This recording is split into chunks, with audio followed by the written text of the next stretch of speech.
आइए आज हम लोग परसेंटेज में कुछ और भी इम्पोर्टेंट क्वेश्चन को सॉल्व करने का प्रयास करते हैं। और आज जो भी क्वेश्चन है वो प्रीवियस ईयर से लिया गया है। सारा क्वेश्चन इम्पोर्टेंट है, ठीक है, और सारे क्वेश्चन को अच्छे से समझेंगे, ठीक है। आइए देखते हैं फर्स्ट क्वेश्चन क्या दिया गया है।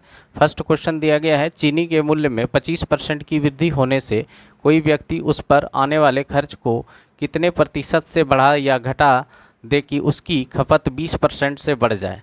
यानी कहने का सेंस हुआ 25% का अर्थ क्या होता है। 25% का अर्थ होता है 1/4, ठीक है, 1/4। 25% को अगर फ्रैक्शन में चेंज किया जाए तो क्या आएगा, 1/4। तो हम मान लेंगे कि पहले जो है किसी भी वस्तु का यानी इनिशियल प्राइस जो है, ठीक है, इनिशियल प्राइस जो है वो हम लोग मान लेंगे कि इनिशियल प्राइस क्या था, वो मान के चलेंगे अभी 4 रुपीज़ था, ठीक है। और उसमें एक रुपया का वृद्धि हो गया तो कितना हो जाएगा, 5 रुपया। यानी अगर हम प्राइस की बात करें, प्राइस की बात करें इनिशियली, ठीक है, इनिशियल जो है और फाइनल प्राइस दोनों की बात करेंगे। देखिए हम मान के चलेंगे कि आरंभ में कितना था, 4 रुपया, ठीक है, और 1 रुपया बढ़ जाता है तो अब कितना हो जाएगा, 5 रुपया। अगर आरंभ में कोई भी प्राइस अगर मान लेते हैं 4 रुपया था, 25% का वृद्धि हुआ तो इसका मतलब है कि 1 रुपया इसमें बढ़ गया तो ये हो गया 5 रुपया, ठीक है। 1 का वृद्धि हो रहा है यहाँ पे तो क्या हो जाएगा, 4 + 1 यानी 5, ठीक है, तो 5 रुपीज़ हो गया, ठीक है। अब ये तो प्राइस था। अब यहाँ पे क्या हुआ कि उस पर आने वाले खर्च को कितने प्रतिशत से बढ़ा या घटा दे कि उसकी खपत में 20% बढ़ जाए। यानी खपत यानी जो पहले जितना वो क्वांटिटी एक्सपेंड करता था या जो भी खपत करता था उसका क्वांटिटी सिर्फ 20% से ही बढ़े। तो 20% का अर्थ क्या होता है, 20% का मीनिंग्स होता है 1/5।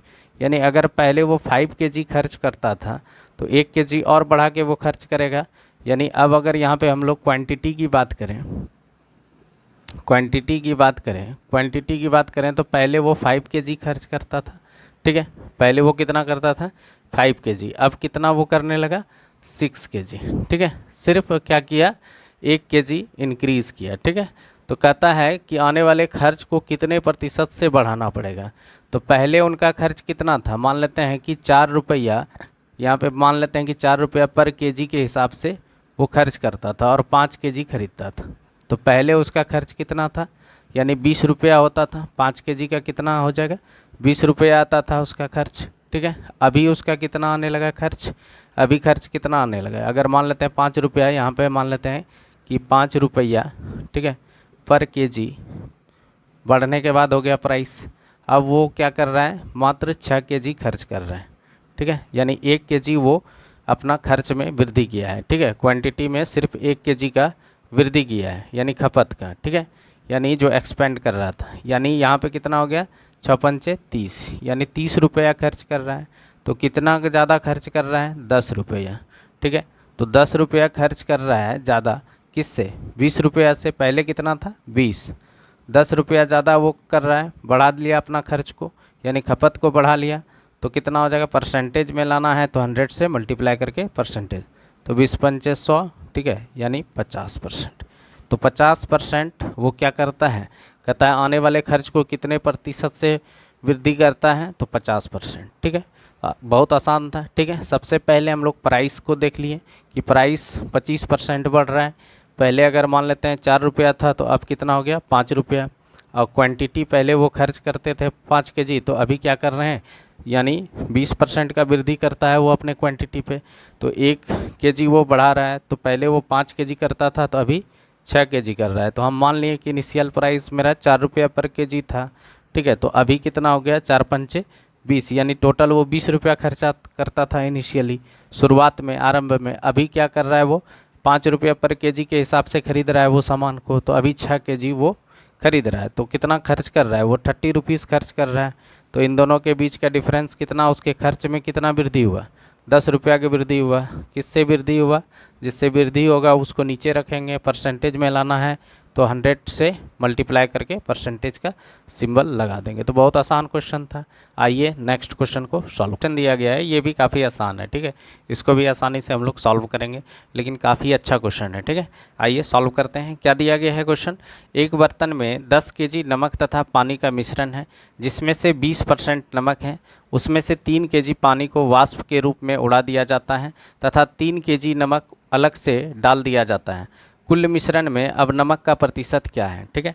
तो पहले देखिए, पहले इनिशियली यानी शुरुआती में हम मेरे पास मिक्सचर कितना था, शुरुआती में मेरे पास मिक्सचर जो था वो था कितना 10 केजी, ठीक है। ये 10 केजी में बोल रहा है दो चीज़ है, एक तो नमक है, ठीक है, नमक है और पानी है, ठीक है, पानी है, ठीक है।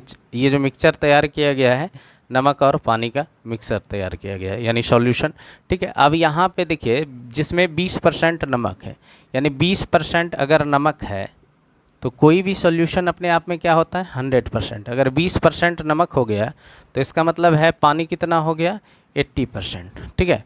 तो अगर हम 10 केजी का 20% निकालते हैं तो 10 केजी का अगर 20% निकालेंगे तो कितना आ जाएगा 2 केजी, ठीक है। यानी 10 केजी का अगर आप निकालिएगा 20%, 20% का अर्थ होता है 1/5, ठीक है, 5 दूनी 10 बराबर 2 केजी, ठीक है। यानी 20% को फ्रैक्शन में चेंज कर लीजिए तो ये हो जाएगा 1/5, ठीक है, समझ में आया। अगर 2 केजी नमक है, ठीक है, तो पानी कितना है 8 केजी, ठीक है। अब यहाँ पे क्वेश्चन में कहा गया है कि पानी जो है 3 केजी पानी को वाष्प के रूप में उड़ा दिया जाता है, यानी पानी निकाल लिया जाता है, उड़ा देना मतलब इसको समाप्त कर देना। तो यहाँ पे 3 केजी अगर इसमें घटा लेते हैं तो कितना बचता है, अब मेरे पास पानी 5 केजी होता है, ठीक है। अब रिमेनिंग पानी मेरे पास कितना है 5 केजी। फिर क्या बोल रहा है, तथा 3 केजी नमक अलग से डाल दिया जाता है। तो 2 केजी तो था ही और फिर क्या कर दिया 3 केजी और डाल दिया, ठीक है, 3 केजी। तो यहाँ पे क्या हो गया 5 केजी। तो अब क्या है 5 केजी नमक है और 5 केजी पानी है, तो टोटल मेरे पास कितना हो गया, ठीक है, टोटल मिक्सर कितना हो गया। अब टोटल मिक्सर जो है मेरे पास वो हो गया मेरे पास कितना 10 केजी। अभी भी मिक्सर टोटल कितना होगा 10 केजी ही आया, ठीक है। तो अब क्या बोल रहा है कि नमक का परसेंटेज बताना है, ठीक है, इस मिश्रण में नमक कितना है। तो नमक कितना है 5 केजी, ठीक है, प्रतिशत बताना है, ठीक है, परसेंटेज ऑफ सॉल्ट बताना है, ठीक है। तो कितना है परसेंटेज, यानी 5 केजी जो है आपका नमक है कितना आउट ऑफ 10 केजी में, परसेंटेज में लाना है तो 100 से मल्टीप्लाई करके परसेंटेज का सिंबल लगा दीजिए। 5 2 जा 10, ये हो गया 50, ठीक है। तो कितना आंसर हो गया 50%। तो इसका भी आंसर कितना आया 50%, ठीक है। तो इस तरह से हम लोग आसानी से इसको सॉल्व कर लेंगे, ठीक है। आइए नेक्स्ट क्वेश्चन दिया गया है, ये भी काफ़ी आसान है, ठीक है, लेकिन काफ़ी इम्पॉर्टेंट है, ठीक है। आइए इसको भी सॉल्व करने का प्रयास करते हैं। आइए देखते हैं क्या दिया गया है क्वेश्चन। कहता है दूध और पानी के कुल 80 लीटर मिश्रण में 25% दूध है, उसमें कितना लीटर पानी डाला जाए कि मिश्रण में दूध की मात्रा 16% हो जाए, ठीक है। आपके पास देखिए एक मिक्सर है 80 लीटर का, कितना है मिक्सचर जो है वो कितना है 80 लीटर का, जिसमें 25% मिल्क, ठीक है, 25% क्या है मिल्क, ठीक है, मिल्क। उसके बाद क्या है उसमें से कितना लीटर पानी डाला जाए और क्या है बाकी रिमेनिंग जो है वाटर है, ठीक है, यानी वाटर कितना है 75%, ठीक है। अगर 25% मिल्क है तो 75% क्या है वाटर, क्योंकि कोई भी क्वांटिटी अपने आप में क्या होता है 100% होता है, ठीक है। 100% में अगर 25% निकाल लेते हैं तो कितना रिमेनिंग बचता है 75%। अब कहता है कितने लीटर पानी डाला जाए कि मिश्रण में दूध की मात्रा 60% हो जाए, ठीक है। अब देखिए 20% अगर हम निकालते हैं 80 का, 20% का क्या मीनिंग्स होता है, 20% का मतलब होता है 1/4। अगर 80 का 1/4 निकालते हैं तो कितना हो जाएगा 20 लीटर, ठीक है। 80 का अगर हम 1/4 निकालें तो कितना आ जाएगा 20 लीटर। अब देखिए मेरे पास कहता है अभी भी 80 लीटर का मिक्सर है। अब कहता है 80 लीटर में कितना लीटर आप पानी डालिएगा कि जो अभी 25% मिल्क था, यही मिल्क का परसेंटेज क्या हो जाएगा चेंज हो जाएगा, क्योंकि वाटर का क्वांटिटी बढ़ जाएगा तो इसका परसेंटेज ज़्यादा हो जाएगा और इसका परसेंटेज ड्रॉप कर जाएगा, यानी नीचे आ जाएगा गिर जाएगा। तो यानी कितना हो जाएगा 60%, और यही 60, लेकिन जो है दूध अभी भी क्या रहेगा 20 लीटर्स ही रहेंगे, ठीक है। यानी मिल्क अभी मिल्क का क्वांटिटी कितना रहेगा 20 लीटर्स ही, परसेंटेज सिर्फ डिक्रीज़ करेगा, ठीक है। तो 16% का अर्थ क्या हो गया यहाँ पे 20 लीटर। अभी भी जो 80 लीटर में अगर x लीटर वाटर ऐड किए तो मिल्क का परसेंटेज कितना हो गया 16%, और 16% चूँकि अभी भी 16% का भी वैल्यू कितना है 20 लीटर, ठीक है। तो अब इसका 16% निकाल लीजिए, क्या हो जाएगा यहाँ पे, तो 80 प्लस x, ठीक है, 16% का मतलब हुआ 16/100, ठीक है, बराबर क्या होगा 20, ठीक है। अब देखिए यहाँ पे यानी 4 4 जा यानी 4 चौके 16, 4 पंचे 20, 25 चौके 100, ठीक है। यानी यहाँ पे कितना आ गया, यहाँ पे आ गया 80 प्लस x, ठीक है, इंटू क्या आ गया 1/25 बराबर 5। इसको क्रॉस मल्टीप्लाई कर लेंगे, ठीक है, तो ये हो जाएगा 80 प्लस x, और यहाँ पे हो गया 125, तो x बराबर क्या हो गया 125 माइनस 80 बराबर क्या हो गया 45। तो 45 लीटर जो है 45 लीटर आया। 45 लीटर क्या आया वाटर, यानी कितना वाटर ऐड कर रहे हैं तो 45 लीटर। तो एक और भी तरीका है, जैसे कि यहाँ पे देखिए क्या तरीका है, देखिए जैसे कि 80 लीटर अगर आपके पास क्या है मिक्सर है, ठीक है, और मिल्क है आपके पास एंड वाटर, ये मिक्सर किसका है मिल्क एंड वाटर का, ठीक है, जिसमें 25% ये है तो 75% ये है, ठीक है, यानी वाटर है, ठीक है, और 25% का अर्थ क्या हो गया 20 लीटर, और इसका 75 लीटर का क्या हो जाएगा अर्थ 60 लीटर, ठीक है, यानी ये क्या है वाटर कितना है 60 लीटर। अब कहता है कि दूध की मात्रा जो है 16% हो जाए, तो अगर मिल्क जो है 16% हो गया तो ये कितना हो जाएगा भाई वाटर 84%, ठीक है, ये कितना हो जाएगा 84%। तो यहाँ पे देखिए 16% का वैल्यू कितना दिया है 20 लीटर दिया है, 16% यानी 20 लीटर को इंडिकेट कर रहा है, तो 84% किसको इंडिकेट करेगा, तो 1% बराबर क्या हो जाएगा यहाँ पे 20/60, तो 84% बराबर क्या हो जाएगा यहाँ पे 20/60 इंटू 84, ठीक है। तो इसको कैंसिल कर लीजिए, क्या होगा 4 चौके 16, 4 पंचे 20, 21 चौके 84, 21 पंचे 105, तो 105 लीटर जो है क्या हो गया वाटर आ गया, ठीक है। पहले कितना वाटर था, पहले 60 लीटर था, अब हो गया 105 लीटर, तो 60 यानी 105 में 60 चला गया तो कितना ऐड हुआ है इसमें, तो 45 लीटर ऐड किए हैं। तो इस तरह से भी आप सॉल्व कर सकते हैं, यानी 105 लीटर में अगर 60 लीटर को माइनस कर लेते हैं तो कितना आ जाएगा 45 लीटर, ठीक है। तो इस तरह से भी दो तरीका है, दोनों तरीके में से जो भी है दोनों आसान ही है, ठीक है, दोनों तरीका जो है आसान ही है, आसानी से आप सॉल्व कर सकते हैं। आइए नेक्स्ट क्वेश्चन देखते हैं। नेक्स्ट क्वेश्चन दिया गया है, नेक्स्ट क्वेश्चन भी काफ़ी आसान है, इसको भी आसानी से हम लोग सॉल्व करेंगे। आइए देखते हैं क्या दिया गया है नेक्स्ट क्वेश्चन। नेक्स्ट क्वेश्चन दिया गया है पहली संख्या तथा दूसरी संख्या तीसरी संख्या से क्रमशः 25% अधिक तथा 20% कम है। तो यहाँ पे मान के चलते हैं हम लोग तीसरी संख्या, ठीक है, तीसरी संख्या हम लोग मान लेंगे कि तीसरी संख्या कुछ एज्यूम करते हैं, क्या मान लेते हैं 100 मान लेते हैं कि तीसरी संख्या मेरा क्या है 100 है, ठीक है। तो यहाँ पे देखिए पहली संख्या, ठीक है, पहली संख्या, ठीक है, और क्या दिया गया है दूसरी संख्या, दूसरी संख्या, ठीक है, दूसरी संख्या। तो पहली संख्या कितना है 25% अधिक है तीसरी से, तो 25% अधिक का अर्थ क्या हो गया, ठीक है, अगर ये 100 है तो ये कितना हो जाएगा 125, ठीक है, यानी 100 का 25% कितना हो जाएगा 25, तो 100 तीसरी संख्या था तो पहली संख्या क्या हो जाएगा 125। फिर कहता है कि दूसरी संख्या जो है वो 20% कम है तीसरी संख्या से, तो 20% कम का अर्थ क्या हो गया, ये 20% कम है, तो 100 का अगर 20% निकालते हैं तो क्या आ जाएगा 20 ही आएगा, और 100 में अगर 20 चला गया तो क्या हुआ 80 आ गया, ठीक है।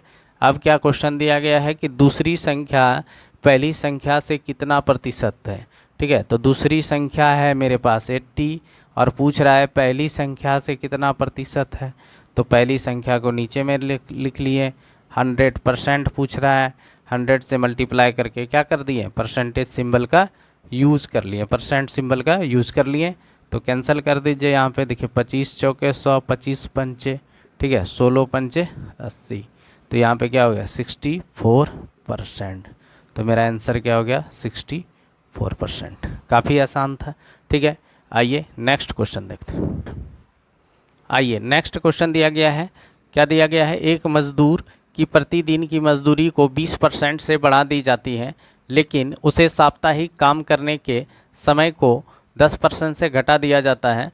इस परिवर्तन के बाद यदि उसे कुल 3780 रुपया मिलते हो तो आरंभ में उसे कितने रुपये मिलते थे। ठीक है, तो यहाँ पे देखिए दिया गया है कि मजदूरी दिया गया है, मजदूरी दिया गया है कि इनिशियल मजदूरी और फाइनल कि शुरुआत में वेजेस कितना था और फाइनल में अभी कितना है। ठीक है, तो शुरुआत में अगर मजदूरी की बात करें तो 20% बढ़ गया। 20% का अर्थ क्या हो गया, 20% का अर्थ होता है 1/5। ठीक है, 1/5 होता है। तो इसका मतलब है अगर मान लेते हैं कि आरंभ में अगर आपका 5 रुपया वो पर डे कमाता था, ठीक है, तो अभी 1 रुपया बढ़ गया, 1 रुपया बढ़ गया तो 1 रुपया इंक्रीज हो गया, तो इसका मतलब 6 रुपीज़ पर डे कमा रहा है। ठीक है, तो पहले अगर वो 5 रुपीज़ पर डे कमाता था, ठीक है, 5 रुपीज़ पर डे कमाता था, ठीक है, अभी वो क्या कमा रहा है 6 रुपीज़ 6 पर डे कमा रहा है। ठीक है, अब देखिए कहता है समय को 10% से घटा दिया जाता है। 10% का क्या अर्थ होता है 1/10, यानी पहले वो 10 दिन मान लेते हैं काम करता था, तो 1 दिन अभी घट गया, तो अभी कितना कर रहा है 9 दिन। ठीक है, तो दिन की बात अगर करें तो यहाँ पे पहले 10 दिन काम करता था, अभी कितना कर रहा है 9 दिन काम कर रहा है। ठीक है, तो अभी उसको कितना मिल रहा है पैसा 54 रुपीज़ मिल रहा है। ठीक है, 54 रुपीज़ मिल रहा है। तो यहाँ पे क्वेश्चन में 54 के जगह पे कितना दिया है, यानी 54 का वैल्यू कितना दिया है 3780 दिया है। ठीक है, तो इससे कटा दीजिए। ठीक है, यहाँ पे देखिए 7 से कटाइए, 1 बराबर क्या हो गया 70। तो हमसे पूछा क्या था आरंभ में वो कितना कमा रहा था 50, तो 50 का कितना वैल्यू होगा 54 का, अगर 54 का वैल्यू इतना है तो 50 का वैल्यू कितना हो जाएगा, तो 50 से इसको 70 इंटू यहाँ पे क्या कर लीजिएगा 51 का वैल्यू अगर 70 है तो 50 का वैल्यू कितना हो जाएगा 70 इंटू 50, तो कितना हो गया 3500। कितना आ गया 3500। तो इसका मतलब है कि आरंभ में वो कितना कमाता था 3500 रुपया कमाता था। आइए नेक्स्ट क्वेश्चन देखते हैं। नेक्स्ट क्वेश्चन दिया गया है नूतन अपनी कुल आय का 25% भोजन पर खर्च करती है, शेष राशि का 20% वस्त्र पर तथा पुनः शेष राशि का 40% वह शिक्षा पर खर्च कर देती है। यदि वह ₹8640 बचा लेती है तो उसकी आय क्या थी। यानी 8640 रुपया बचा लेती है खर्च करने के बावजूद। मान लेते हैं कि आरंभ में पूछ रहा है उसकी आय कितना था, तो आय अगर हम कंसीडर करके चलते हैं कि x था, तो उसमें से 25% अगर वो भोजन पे खर्च कर देता है तो कितना बचाता है 75% उसके पास बचता है। ठीक है, अगर 25% खर्च कर दिया तो बचा कितना 100% में अगर 25% खर्च कर देते हैं तो कितना बचा 25%। और फिर ये जो बच के आया, ठीक है, उसका क्या करता है शेष राशि का 20% वस्त्र पर, तो 20% फिर वस्त्र पर खर्च कर देती है, तो फिर इसके पास कितना बचा 80%। ठीक है, ये 100% अपने आप में था, फिर इसका भी 80% निकालेंगे। ठीक है, तो ये बच गया है। ठीक है, फिर कहता है तथा पुनः शेष राशि का 40%, यानी 40% खर्च कर दिया। अब जो बचा है टोटल इतना आया है, उसमें से भी 40% वो खर्च कर दिया, तो अब उसके पास कितना बचा 60%। और ये टोटल खर्च यानी यही अब बचा है पैसा, और इसका वैल्यू कितना दिया है 8640 रुपया दिया है। ठीक है, अब इसको सॉल्व कर लीजिए। ठीक है, यहाँ पे देखिए, यहाँ पे हो गया 3/4। ठीक है, ये हो गया 4/5।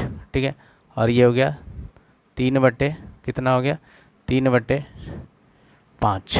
ठीक है, अब यहाँ पे देखिए कैंसिल कर दीजिए, ये 4 तो कैंसिल हो गया। ठीक है, 4 कैंसिल हो गया।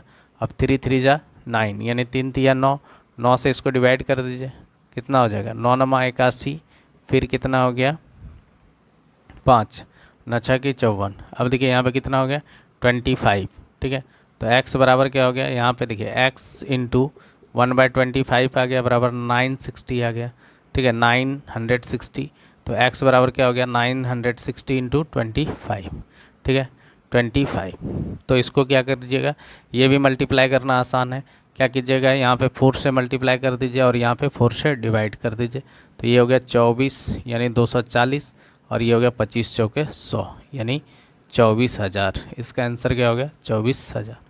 ठीक है, और भी तरीका है, आप ऐसे भी कंसीडर करके मान के चलते हैं सकते हैं कि इनिशियली अगर वो 100% उसके पास अमाउंट था, मान लेते हैं 100 रुपीज़ उसके पास था, ठीक है, 100 रुपीज़ था, तो वो अगर 25% खर्च कर देता है तो उसके पास कितना बचता है, 75 रुपीज़।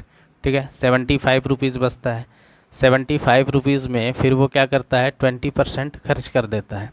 20% इसका खर्च करने का मतलब हुआ, 20% का मतलब होता है 1/5। ठीक है, 1/5, तो इतना अमाउंट खर्च कर दिया। 1/5, 75 का 1/5 निकालेंगे तो कितना आ जाएगा, 15 आ जाएगा। तो 15 और इसमें चला गया यानी 15 रिड्यूस हो गया। ठीक है, 15 रिड्यूस होने का अर्थ हो गया यहाँ पे कितना आ गया, 60। अब 60 में क्या कर रहा है, फिर वो क्या कर रहा है, 40% वो शिक्षा पे खर्च कर रहा है। तो अगर 40% शिक्षा पे कर रहा है तो अब इसके पास कितना बचा, 60%। तो इसका 60% कितना हो जाएगा, 36। ठीक है, और 36 का ही वैल्यू कितना है, 36 का वैल्यू है 8640। ठीक है, तो 36 बराबर कितना है, 8640। तो इसको कैंसिल कीजिए। ठीक है, तो यहाँ पे इसको कीजिएगा तो 20 यानी 24 आ जाएगा। 1 का वैल्यू आ जाएगा 240। ठीक है, तो 100 का वैल्यू कितना आ जाएगा, 24,000। ठीक है, तो इस तरह से भी आप सॉल्व कर सकते हैं, ये भी आसान तरीका है। यहाँ पे 100 था, 100 में 25% लेस हो गया। 25% अगर लेस करते हैं तो कितना बचता है, 75। 75 में अगर मान लेते हैं 20% लेस करते हैं, ठीक है, तो बचता कितना है, 60। और 60 में फिर 40% लेस कर देते हैं। 40% लेस करने का अर्थ हुआ है 60 का 60% 36। तो 36 का यहाँ पे क्या हुआ, अगर 100 होता तो 36 होता। ठीक है, तो यहाँ पे कह रहा है 36, ये इतना बचा है। तो 36 का यहाँ पे कितना बचा है, 8640। तो यहाँ पे 36 का वैल्यू कितना है, 8640। तो एक बराबर हो गया इतना। मेरे पास इनकम कितना था, 36 कब आया था, जब इनकम 100 था। तो 100 का वैल्यू कितना हो गया, तो 24,000 हो गया। तो इस तरह से आज हम लोग परसेंटेज में कुछ सवाल को सॉल्व किए, और भी नेक्स्ट वीडियो में परसेंटेज से रिलेटेड और भी इंपॉर्टेंट क्वेश्चन को सॉल्व करेंगे। अगर आप लोग को सेशन अच्छा लगता है तो लाइक एवं सब्सक्राइब जरूर कीजिए और अपने दोस्तों के बीच में शेयर भी कीजिए। आज के लिए इतना ही, धन्यवाद।